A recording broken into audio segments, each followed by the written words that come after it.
to Live Free with Rebecca Packard. We are joined today by Keri Norley.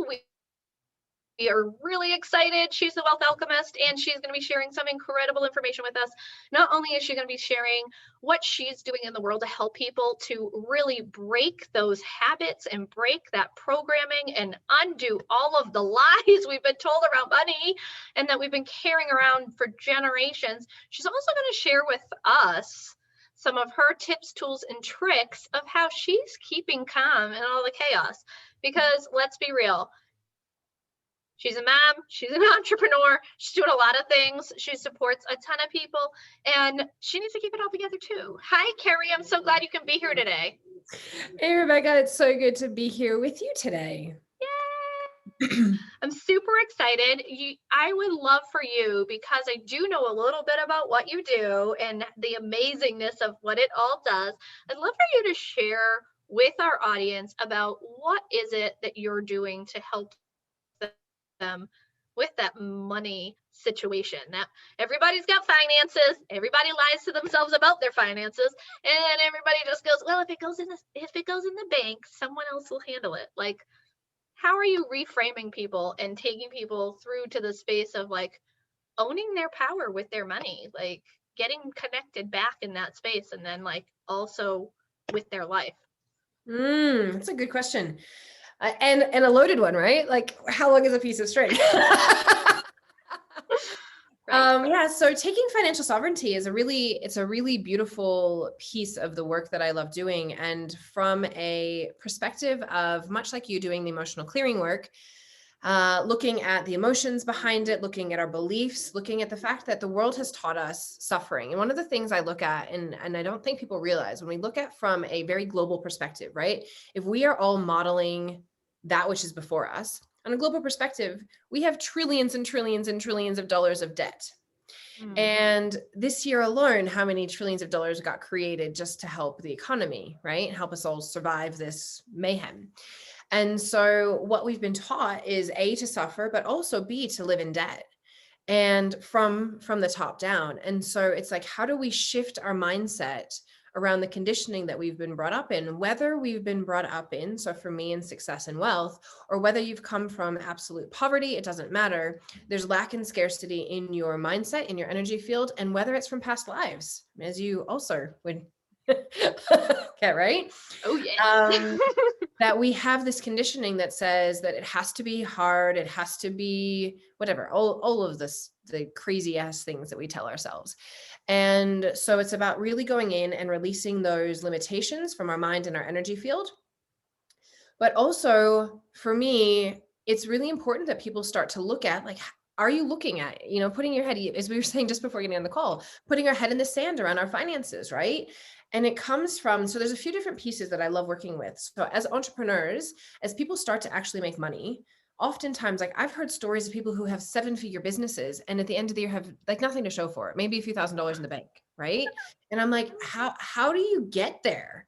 Like, are you so disconnected from your financial lookout that you don't see the money come in and go out, that you're still not living in the cycle of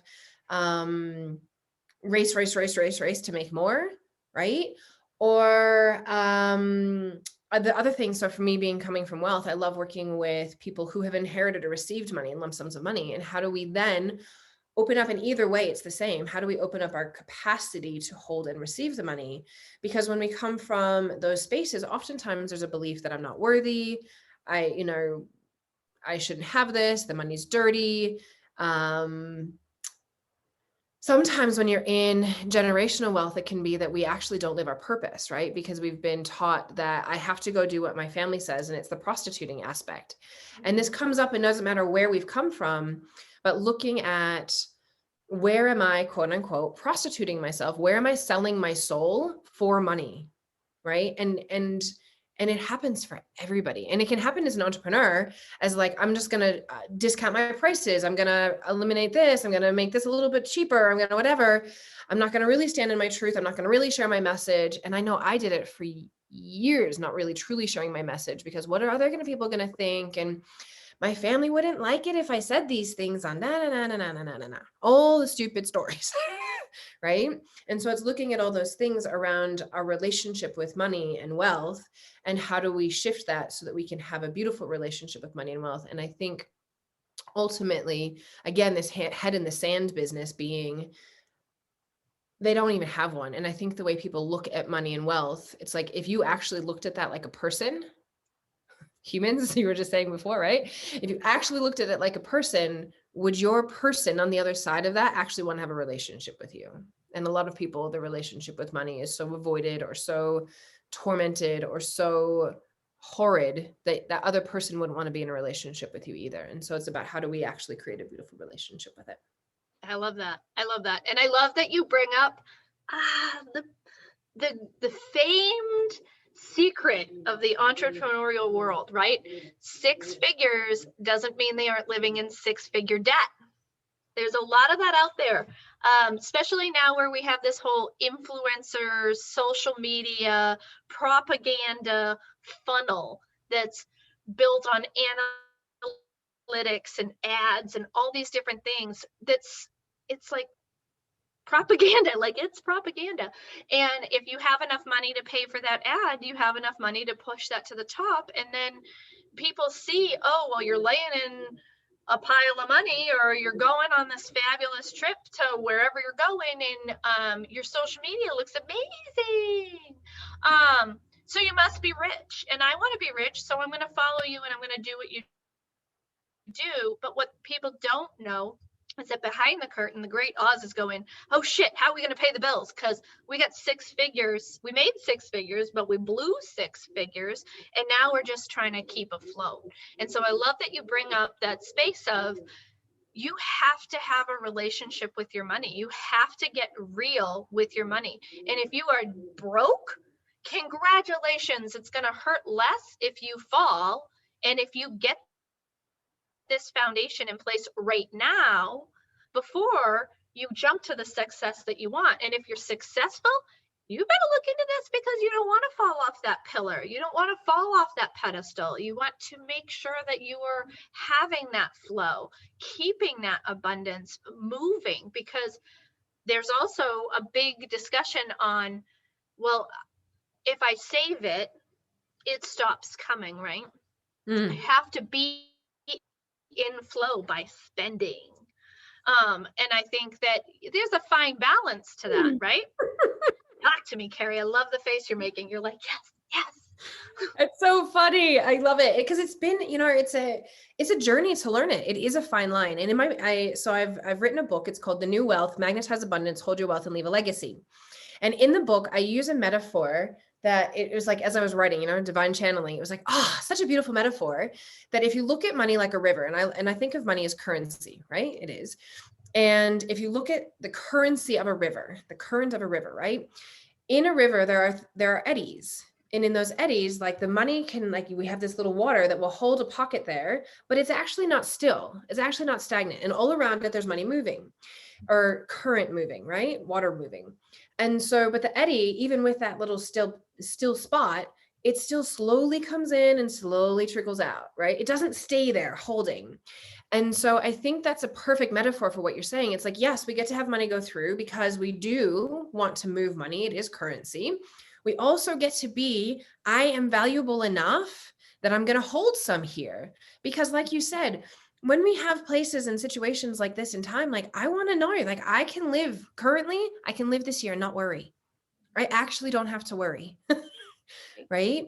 And there's a lot of people, it's like, if I'm not making money next week, I'm screwed. And right now there's a lot of screwed people, and it sucks and it's hard. And I've watched some really hard stuff go down, and it breaks my heart. Right. And so it's a matter of valuing ourselves enough to say, yep, I'm going to do some of the things and hold some. And it's really funny, because there's times where people think, I've heard this one, like, this one is a big one, that the people who are rich are stingy, or, right, like, enter your word here, right? And especially being Jewish, I've heard it all. Right. And so it's not that you're stingy. It's that, and it's also like, I look at people who have wealth, and it's like, my mom, one of her favorite places to shop would be Target. Some of her favorite places, like one of her pants come from some other place like that, or JC Penney, I don't even know, it's one of those. And she likes Walmart. She likes it all. Why? Because you can get the thing for less, but then the money goes into the account and gets to sit there growing and growing and growing. Why do you need to overspend money just because you have it? You don't. And that doesn't say that she doesn't also have really beautiful, nice designer shoes. It's not to say that we don't get to have that too. It's like, where is it in alignment? And I think this is the thing. People will look at this, I call it the new wealth, right? And I don't mean it, I don't even say like, it's not, because my new wealth is very different. So it's like people in this new paradigm where I have to be flashy wealth, right? Because it's not old wealth, right? And I say old wealth is often, and this is part of my like family stuff that I've had to go through and look at generational things, because old wealth, it's often, it's hidden. It doesn't matter. I don't need to be flashy. I don't need to show anything. I don't need to go on and spend all my money everywhere, because it's like, I'd rather it just sitting growing so that I know in 10 years time or whatever it is, it's still growing. It's making money for me. I'm making money while I sleep, than having to go and be doing the flashy thing that is not in alignment. Right. And I think people who come new into money think that it's like, I have to now go do the next up level, right? And people talk about this all the time, up level, up level, up level, up level. And it's true. Like, of course, if you're wearing your underwear and they got holes in it and you feel crap, like, go throw them out and get some new underwear. If you're wanting to feel better about yourself and you've got more money, right? If your sheets are 20 years old and they're ratty and gross and you want to go get new sheets, please go do that, right? It's just a matter of like, is it in alignment? So is it in alignment just because I just made my first 20K month or my first 10K month that I now have to go spend 10K on a weekend away? No. Just because I got it does not mean that that's like, I now have to go do that. Is that the smart thing? And is that in alignment with my values? And like, and I think people get to look at like, so this is another piece of this, is looking at those values, right? And opening up to the fact, like I was just talking yesterday on Facebook about how I'm feeling like I'm definitely stepping more into this investor space, right? But most people will not actually consider that because they won't go there, or they're not a saver, or they're not an investor. There's all of this stuff around finance, and we get to learn it. It's an education. And I wish schools taught this, right? I wish schools taught more about money and education around finance, because we don't learn it. And so then all of a sudden we're sent out into the world and like, go and sort your stuff out. But you can't talk about it because there's no one to teach you. Right. I mean, there are people to teach you, right? But it's not like you have to go searching for it. It's not like a common, like, yes, please, I've just started to learn to make money. Now I need to go learn about how do I manage my money. And I think that's a big, I guess, like I've never really thought about it, but in society, as we start to do it, I think for me, as somebody who's come from wealth, it's been there. Like, of course, I've had financial planners. I understand accounting and all these things. But as you're just starting, you're like, okay, I have $1,000. Well, is that really worthy of going and learning from a financial advisor what to do with this $1,000? But it starts with that $1,000 that I have extra. It starts with your 20K that you just made. It starts with that place that you start to look, okay, well, how do I want to have this relationship with my money? And educating yourself so that you can make choices that are in alignment with your current, your future, and where you want to go, and then own into it's like, I'm valuable enough to do this, and I was just saying to Rebecca just before we got on that I was talking to a friend of mine recently who is in this space where she's really expanding her business right now and hitting 10-figure plus months consecutively over and over and over again, and growing. And I can see the growth happening. And she's going to stick her head in the sand about her money. And I'm like, that's the time that to me, like right now, I'm as busy as I've ever been. But I also tell you that hours a week get spent on more learning about investing, more learning about where I want to put my money, more learning about how to be a good investor, how to deal. And I love what you do with emotions, right? How to not do it emotionally. Because when we start playing with our money emotionally, I've made bad Never mistakes ends well. That's like emotional eating. Shut it down. Well, and a lot of people, I love that you said that. A lot of people, they say, you had said a lot of people, the statistics say that 85% of people, that's in the United States, we will quote this statistic, 85% of people don't have a savings. 90% of people, 90% of people could not survive past 1 month on what they have. Okay. Talk about a failed system. Our school system should be teaching that and not waiting till you get to college to take an accountant class, which doesn't actually teach you all the ins and outs of how to do that. You need years of teaching and years of correction. I'll say and use the word correction, even though it's dirty and people don't like it, and it's a strong vibrational word that makes them feel inept in whatever way. But the correction is 0 to 7, where we are being taught just on what we see, hear, and experience. That's not even people sitting down going, here, learn this. It's just on the world around us. So from 0 to 7, depending on where you live in the country, depending on who your parents are, and depending on how you show up in the world and what your school district looks like, you're being subconsciously trained on your financial stability and ability just by showing up. So that doesn't even take into account what you're learning from your parents, because you could have that parent who says, we can't get that, we're too poor, we can't have that, or we can't afford that. We can't have that because we can't afford that. There's 9,000 things that people say unconsciously, drilling into the atmosphere of the poverty cycle.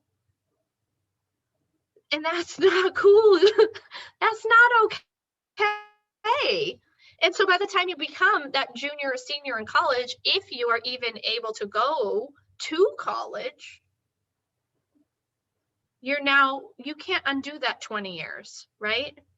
And you needed to start learning that when you were a freshman in college or when you got your first job in high school, right? So that you could have that sound foundation. So what you're doing, Keri, is helping people to undo all of that, because then you get to the spaces of after 7. Yay, we've made it past 7. We're peopling. Right? And look at where you end up. Okay, so if you're a parent that has allowance, or you were a child who received allowance, depending on how your parents implemented that into your life, yes, allowances can be beneficial things, but a lot of the times, because our parents are coming from a space of lack and scarcity in finances, that transfer of energy is happening unconsciously in your allowance system. And so unconsciously, you're not gaining any new information. You're just learning how to spend poorly or save poorly, or not turn that money into more money, or to turn that money into an empty emotional space that it's not even aligning with, right? Because a lot of people will use money. I can only be safe if I have money. I'm only pretty if I have a lot of money. I can only be successful if I have a lot of money. There's a lot of lies and a lot of unconscious programming that goes into money. And so I love that you're able to show up with people and really help them dive into this and undo it, because I think that society needs it. In a big way, right? Everybody needs it, because everybody has money, because money, you guys, whether you like it or not, money is what makes the world go round, and you can do good with money. Money doesn't have to be something that's dirty, yucky, and only bad people have, because when you do that, only bad people have money. Well, only bad things are going to happen. So more good people need to take control of that money. More good people need to show up for that financial abundance and say, oh no, we are shifting this paradigm, right? Absolutely. And it's interesting, because I think the saddest part of this piece is what you just said, is that so many people who are the beautiful, spiritual, heart-centered beings on this planet are the ones who struggle the most with it. And like, they have this relationship, like money is da-da-da. I'm like, just think about it. Like, our money is hard. I'm like, just think about, or you have to be this amazing person, or blah, blah, blah, or my value is tied to it. And I'm like, not really. Because I always think about this. Look at the jackasses who have money. They still have it. They still got it, and they're mean. They still have it. But then there's also these amazingly beautiful, heart-centered people who also do have it, right? And so, like you just said, to me, I guess for me, one of my missions, it's like, how many people can I get to help who are the good people, who are doing good in this world, to shift their relationship with it? Because then that currency goes out into the world, that vibration. And I think that ultimately, like for me, my biggest mission is like, how do we get everybody to take self-responsibility for ourselves and then truly be in a space of like just sovereignty in ourselves, so that that is the currency that's spread. Like we spread love, we spread joy. And with that comes financial abundance. Mm-hmm. Well, and that's the biggest thing.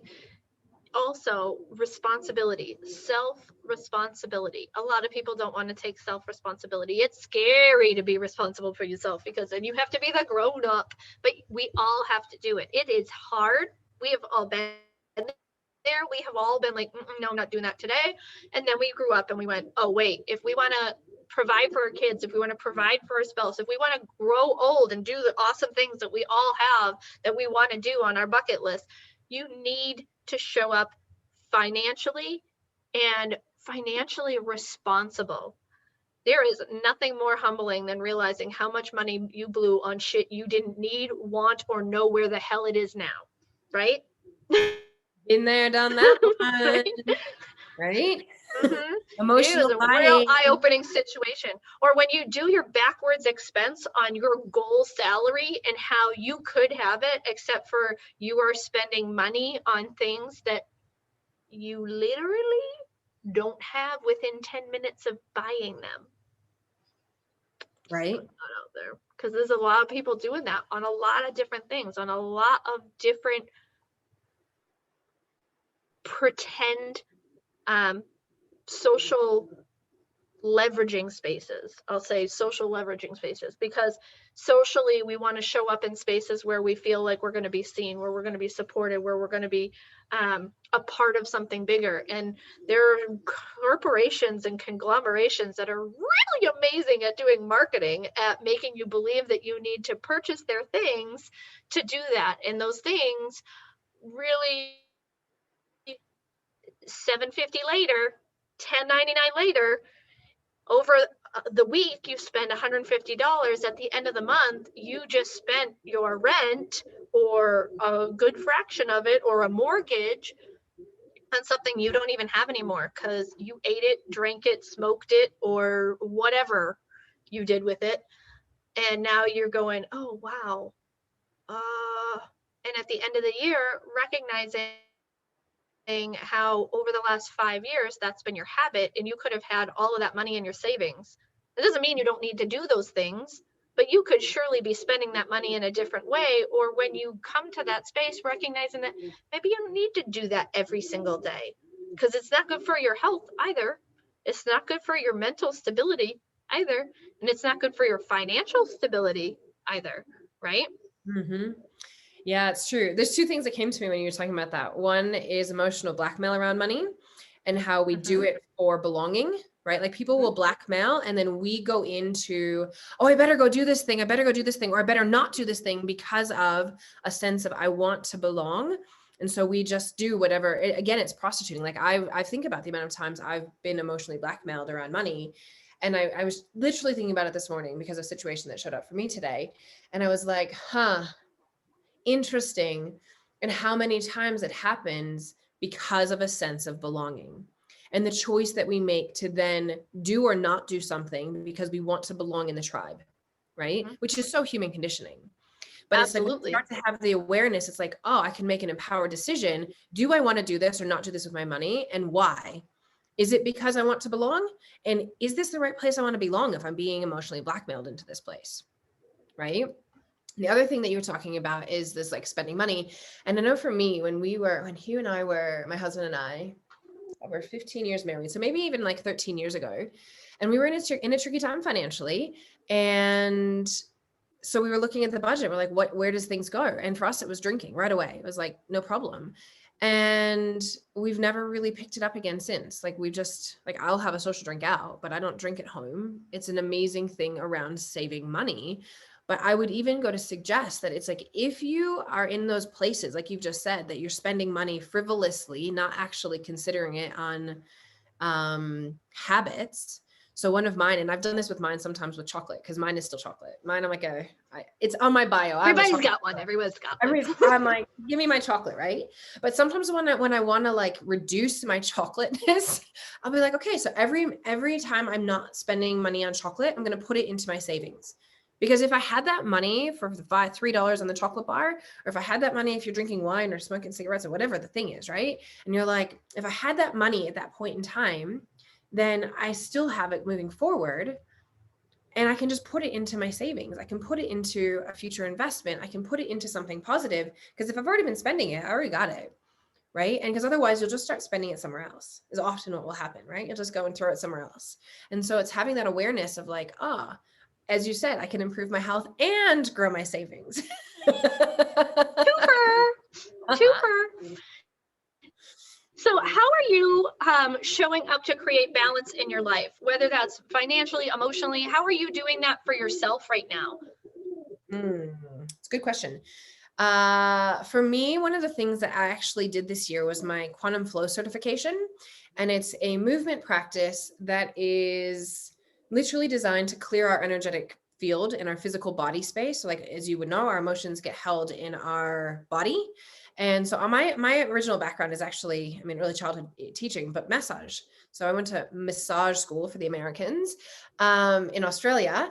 And so we learn, like, especially with fascial work, like everything, our fascia is completely connected to all of our emotions and holds all of our trauma and all that kind of stuff. So this practice is really helping you to expand and move the energy that's stuck in our body out. And so for me, it's like and it brings you back, like the whole point is for manifestation to become a clear channel for manifestation, and also to come back to your natural state of bliss. And so for me, it's been a challenge on top of everything else to get a certification done.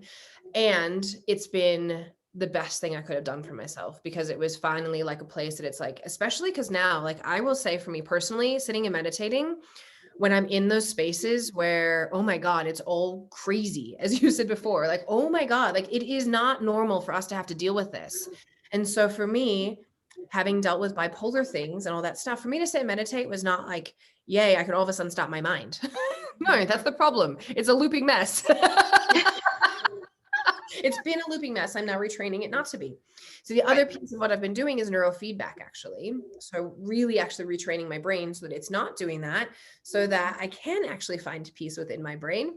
And so those together for me have been two really, really important things, plus emotional clearing, breath work, baths, getting out in nature, dancing, hanging out on Zooms with friends. Thank God I have a business that I love. Like truly for me, at the beginning of this, when everything went to crap in a handbag, actually, I think it was about the first week of lockdown, I had this idea that I was going to run a 5-day training on a free 5-day thing on feng shui. It was one of my past passions. It's something that shows up with my clients. It's not something I necessarily promote out in the world anymore. But I love feng shui, and we're all locked in our houses. So I was like, why not go and have everybody go feng shui their houses? Because guaranteed, if you're stuck in it and your energy sucks in it, then it's not going to help you right now. And in that week, I had about anywhere from 30 to 50 people by the end of it was a small group of people, relative. And by the end of the weekend, they were anywhere from people who were, getting cash jobs at school to multi-6-figure businesses. It was not a targeted like thing. And by the end of that week, we had created in that group, in that container of all the people in it, over $102,000 had been brought in cash. And I was like, holy mother of goodness.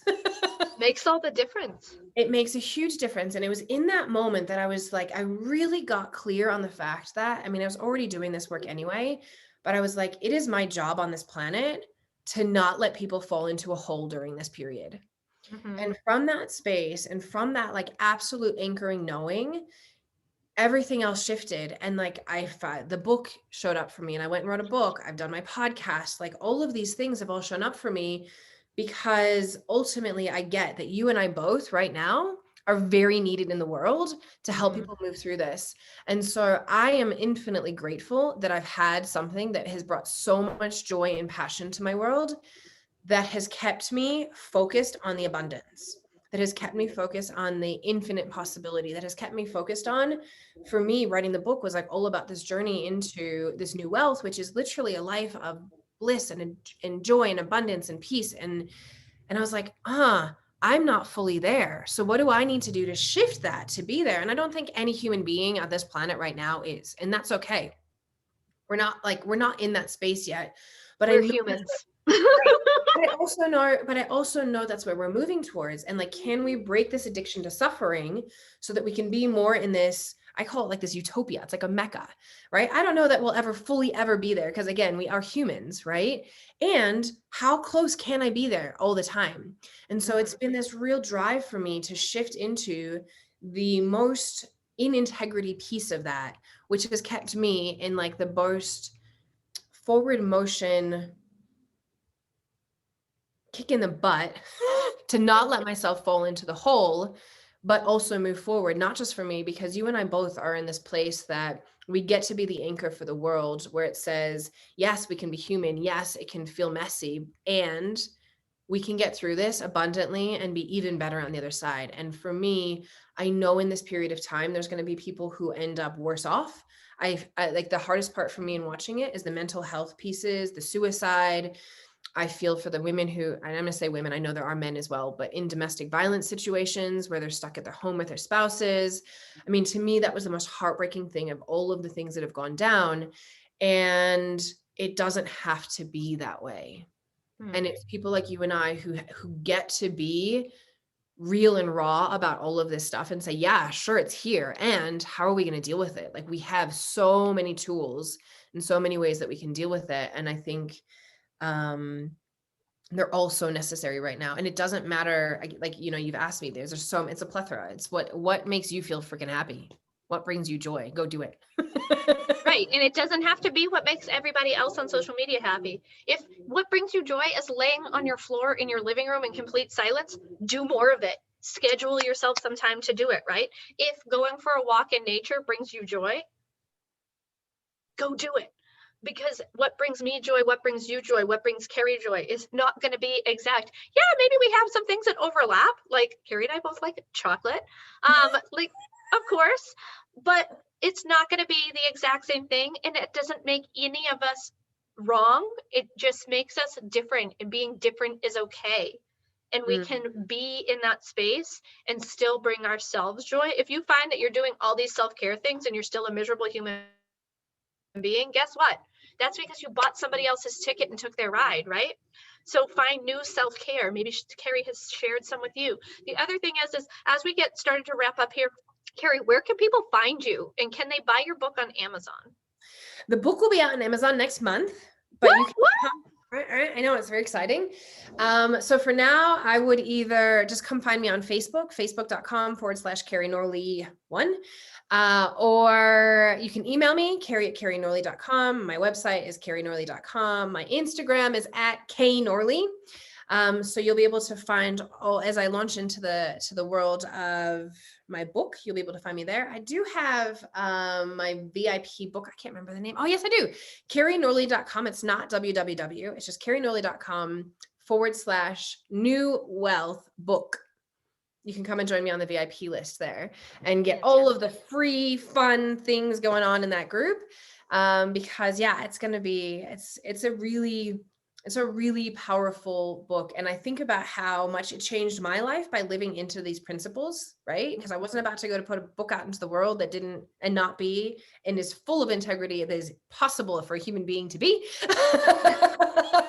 So it's right. Nobody wants to buy that recipe of the cake that doesn't bake, right? And so Keri's book is like show up in the world financially stable and sound from somebody who has been able to do that for legit, not for pretend, not for social media likes. Like nobody gives a shit about that stuff. Like for real, if you do these things, a sound foundation will come. The longer you do them, the longer you show up in that space and the longer that you practice them. Life is a practice, right? Sorry, I feel like I really needed to say that because yes. And you might fall off because that's what happens when we practice. We might fall down, we pick ourselves back up. It's and normal. right? It's totally normal to fall off. It allows you to have a reset, right? Because maybe one thing wasn't working out. I feel like right now is a giant reset button. So resetting finances, resetting budgets, resetting your relationship with money is going to help you move forward with more stability, with more compassion for yourself, to create more balance in your life, to gain the life that you want. Also, to be happier, because people are miserable because of their money situations. And really, people think if I have more money, I'll be a happier person, but that's backwards. You'll be a happier person when you're a happier person, and the money, you can be rich and still be miserable. We know enough of those people. Like, don't kid yourself, right? 100%. Right.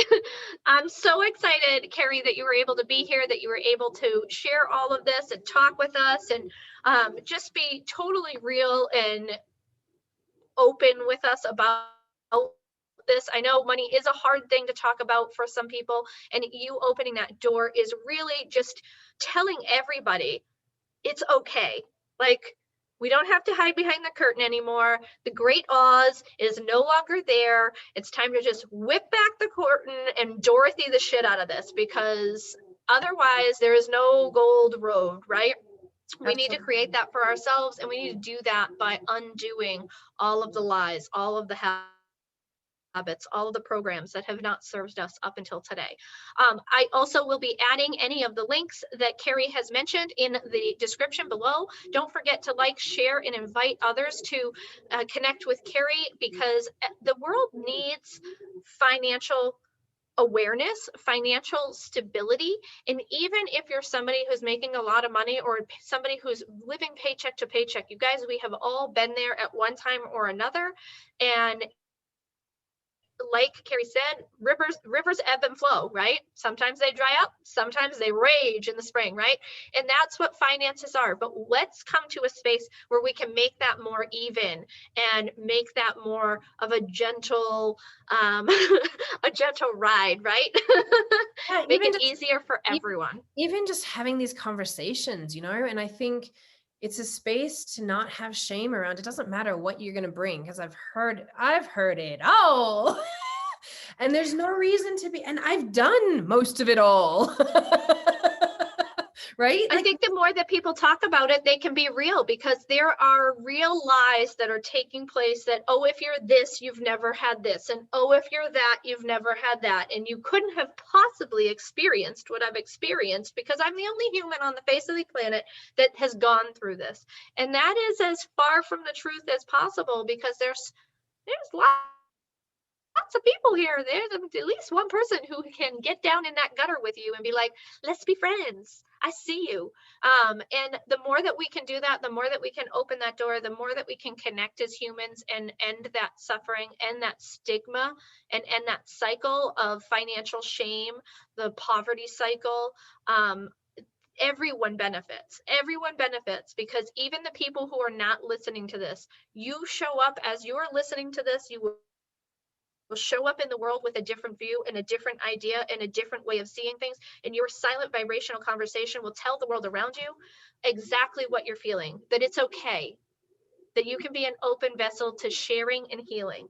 And that's what we all are on this journey. So again, thank you so much, Keri, for showing up, for being here, for sharing with us. You guys, I'm really excited.